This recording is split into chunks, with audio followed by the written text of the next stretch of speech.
Hello everyone, I am Veos and welcome back to another Kerbal Space Program 2 video. So recently Science Mode was dropped for KSP2 and I didn't really want to jump into it all at once, but I saw a few videos and some people were having fun with it. Shout out to my man Carnassa for his Tier 1 Tylo mission.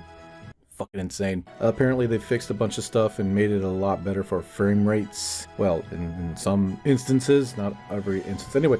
But basically, if I was going to play this game, I wanted to play it with one goal in mind. And that was making an SSTO on my first mission. A fully usable SSTO. Not one that just can get up there, but one that can land safely in one piece. Preferably. So for starters, we're gonna make a new campaign, and we're gonna set it on the highest difficulty because why the fuck not? Rocket science. I'm not gonna toot my own horn here, but I think I'm qualified for this this job, maybe. But to be honest, this is just gonna be a test. I'm just gonna test it out, and if I like it and things, don't go all haywire, then yeah, maybe I'll play it for real, for serious. So I can tell that there's a lot of things that have gotten a lot better. For instance, it usually would give me like very little FPS for the VAB screen, but now it's a lot faster. But then again, I haven't built anything, so maybe that's it. And when it saves your crafts now, they look a lot better than what they had going on in the very first iteration of this game. It's kind of got a blueprint feel to it. It actually really is nice. I can definitely see myself building better ships, the Mark 1, Mark 2, Mark 3, and when you go to load it up, it's noticeably better for each update on the ship or the save file. Now, while going into the research and development screen, I noticed that it definitely is more cleaner, more dry cut. You have your tier 1, 2, and 3, and 4 on the top. The one thing that completely and utterly baffles me as to why the dev team thought this was a good idea is the fact that they've made the small little Juno engine, like in KSP1, the small itty bitty little engine, very, very small, lack of power, all this other good stuff, just your really basic of jet engines for the game. Even with the Mark 1 little itty bitty steering landing gear, the unfoldable, no brakes Mark 1 landing gear. Pretty much worthless unless you have nothing else to use for landing gears. Why in the heck would they even think about it being worthy enough to be labeled as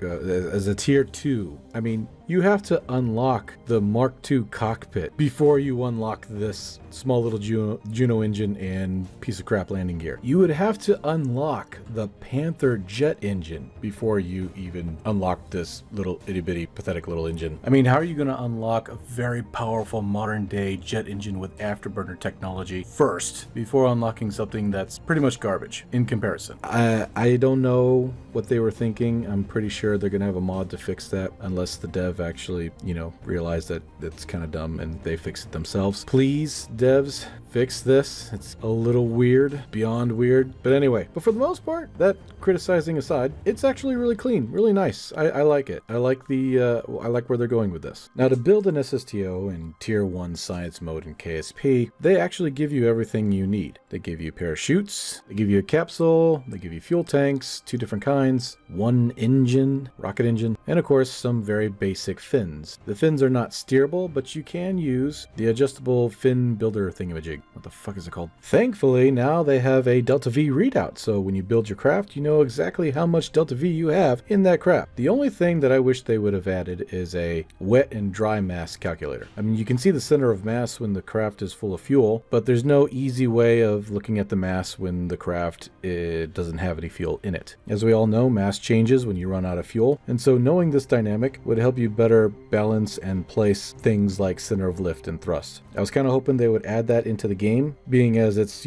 supposed to be a much better game. But, if anybody knows anybody who knows a dev, please tell them that. That'd be really nice, just to click a button and see the difference between dry mass and wet mass. So for now, I'm just going to have to do it the old-fashioned way, empty out all the tanks to find out where exactly the mass is after the fuel's been spent, so that I can tell whether or not this thing is either nose heavy or tail heavy. Now, the VAB camera is something still to be desired of in KSP2. See, in KSP1, you could hold down the middle mouse button and be able to move around in a certain plane where the camera was located, or the center of the camera was located. You can change this plane by holding down Shift and scrolling up or down using the middle mouse button. And then while holding the middle mouse button, you could then maneuver around your craft. It's very intuitive. And then while not holding down Shift key, you can then use this mouse wheel to zoom in and out. So everything was very, very natural. It's almost like second nature. Hold down the middle mouse button, look around your craft. If you want to go up or down, hold down Shift key and roll middle mouse button up and down. And if you want to zoom, just use the middle mouse button. Boom, boom, done. You see, in KSP2, holding down the middle mouse button only allows you to move up and down the length of your craft, depending on whether or not you're switched over to vertical or horizontal view. There's no moving around your craft or being intuitive, as in just holding down the middle mouse button and being able to move up and down, left and right naturally. You're stuck on a kind of rail system, so that if you have your rocket vertical, you hold down the middle mouse button, you can go up and down the length of the craft, but you can't move side to side. And vice versa, if you have your rocket horizontal, like a plane, holding down the middle mouse button and moving the mouse up and down is weirdly tied into some sort of thing where your camera moves then left and right while you're moving the mouse up and down, holding down the middle mouse button. It's awkward, very awkward. I really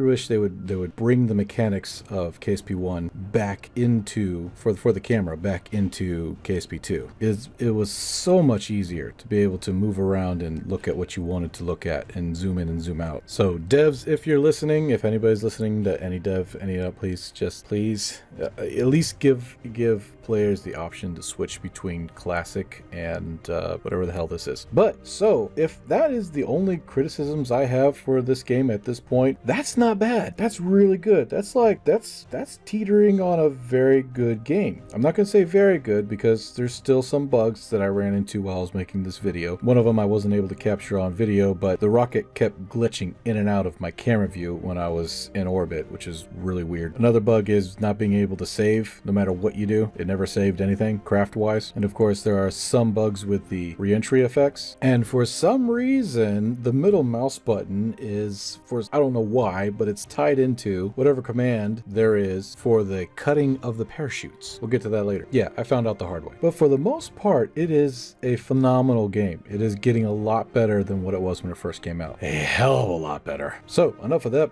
bullshit. Building an SSTO on my first mission on the hardest mode there is for this game. First off, you need at least 33 to 3500 Delta V. No problem. Now, because re-entry heat is at 100%, I was a little skeptic on the coming back to Kerbin in one piece part. And for good reason. Even though re-entry was a little on the edge of burning up, I found out that there was no real way of slowing down. So we did make it back to Kerbin. Now, how far into Kerbin? Brakes? Fuck!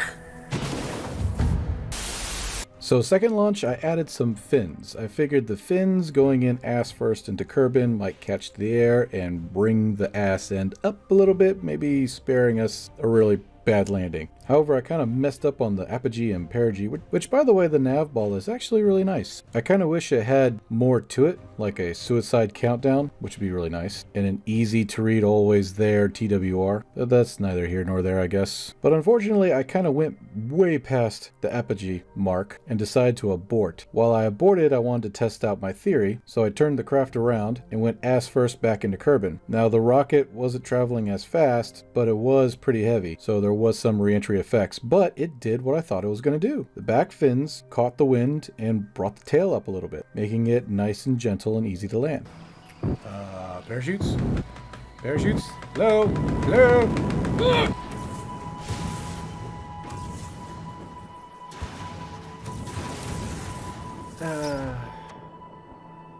Oh! Oh, okay. Well, yay. Sweet. So finally, here it comes. The real deal. I put way more fuel than what's necessary in order to get into orbit, just in case I needed it to slow down or make a soft landing, whatever the fact is. I wanted extra fuel in order to cover my ass for any error I might make. And everything was going just great, even though I landed on the dark side of Kerbin. Everything was going just great until I clicked the middle mouse button, and then emotional damage. I'm sorry, what? How is that fair? How is that fair? That's fucked up.